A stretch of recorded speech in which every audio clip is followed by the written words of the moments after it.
ಬೆಳಿಗ್ಗೆ ಬಂದಿದ್ವಿ sir, duty ಅಂತ ಬಂದಿದ್ವಿ. ಈ ತರ ಆಗಿದೆ. ಇವಾಗ ಮರ ಎಲ್ಲ ತಗೊಂಬಂದು ಇಲ್ಲೇ ಹಾಕಿದ್ದಾರೆ ಸರ್. ಕಾಡು ಜಂಗಲ್ ಕಟ್ಟಿ ಅಂತ ಹೋಗಿರ್ತಾರ, ಅಲ್ಲಿ ಕ್ಲೀನ್ ಮಾಡಿರ ಅಂತ ಹೇಳಿ ತಗೊಂಬಂದು ಹಾಕಿರ್ತಾರೆ. ಈಗ ನಾವು ಹೋಗೋದು ಹೆಂಗ, ಈಗ ಡಾಕ್ಟರ್ ಬರೋದು ಹೆಂಗ, ಈಗ ಡಾಕ್ಟರ್ ಬಿಲ್ ಕಟ್ಟಕ್ ಬರುತ್ತಾರೆ. ಮುನ್ಸಿಪಾಲಿಟಿ ಅಂತ ಹೇಳ್ತಾ ಇದಾರೆ ಸರ್. ಯಾರು ತಂದ್ರೆ ನಮಗೂ ಕರೆಕ್ಟಾಗಿ ಗೊತ್ತಿಲ್ಲ. ಬಟ್ ಈಗ ಹೇಳ್ತಾರೆ, ನಮ್ಮ ಮಾಹಿತಿ ಪ್ರಕಾರ ಆಗಿರೋದು ಮುನ್ಸಿಪಾಲಿಟಿಯಿಂದ. ಈ ತರ ಈಗ ಮತ್ತೆ ಈಗ ನಮಗೆ ತೊಂದರೆ ಆಗುತ್ತೆ, ಗ್ರಾಹಕರಿಗೆ ತೊಂದರೆ ಆಗುತ್ತೆ, ಪಬ್ಲಿಕ್ ತೊಂದರೆ ಆಗುತ್ತೆ. ಈಗ ಆದಷ್ಟು ಬೇಗನೆ ಇದನ್ನ ಕ್ಲಿಯರ್ ಮಾಡ್ಕೊಳ್ಳಿ ಅಂತ ನಮ್ಮ ಇದಾವ. ಹೌದು ಹೌದು ಸರ್.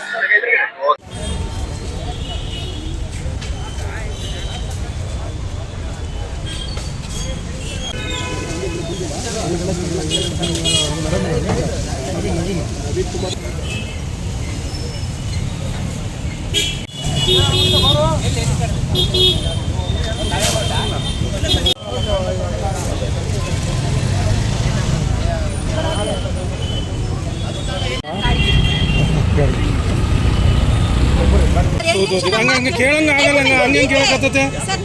ಮತ್ತೆ ಅವ್ರು ಈಗ ಹಂಗಾರೆ ನೆಗ್ಲಿಜೆನ್ಸಿ ಡ್ಯೂಟಿ ಆಫ್ ನೋಟಿಸ್ ಕೊಡಿ ಎಲ್ಲರಿಗೆ. ಇವ್ರು ಯಾರು 10 ಗಂಟೆಗೆ, ಎಷ್ಟು ಗಂಟೆಗೆ ಟೈಮು? 10 ಗಂಟೆಗೆ ರೆಗ್ಯುಲರ್ ಆಫೀಸ್ ಬರಬೇಕು. ಡಿ ಕೆ ಶಿವಕುಮಾರ್ ಆರ್ಡರ್ ಇದೆ, ಇವರಿಗೆಲ್ಲ ನೋಟಿಸ್ ಕೊಡಿ. ಸ್ವಲ್ಪ ಕೇಳ್ರಿ. ಎಡಬ್ಲ್ಯೂ ಮಾತಾಡ್ತಾರೆ, ಇವಾಗ ಬರ್ತಾ ಇದ್ದಾರೆ ಅವರು. ನಾವು ಹೊರಗಡೆ ಹೋಗಿ ನಮ್ಮ ಕೆಲಸ ಮಾಡ್ತೀವಿ. ಎಡಬ್ಲ್ಯೂ ಬಂದು ಮೇಡಮ್ ಹೋಗ್ಲಿ. ಆಸ್ ಎ ಕನ್ಸಲ್ಟಿಂಗ್ ಸಬಾರ್ಡಿನೆನ್ಸು ಯಾಕೆ ರಸ್ತೆ ಮೇಲೆ ನಿಂತಿದ್ದಾರೆ? ಹಂಗ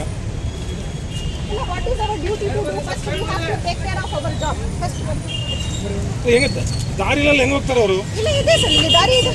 ಜನರಲಿ ಅಲ್ಲ ಮೇಡಮ್, ಆ ಥರ ರಸ್ತೆಲ್ಲ ಎಲ್ಲ ಓಪನ್ ಆಗಿರ್ಬೇಕು ಗೇಟು.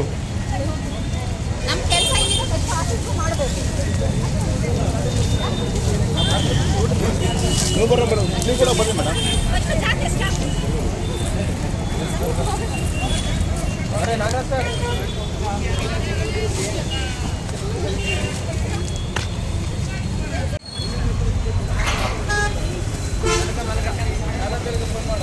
ಹೋಗೋದಾ? ನೀವು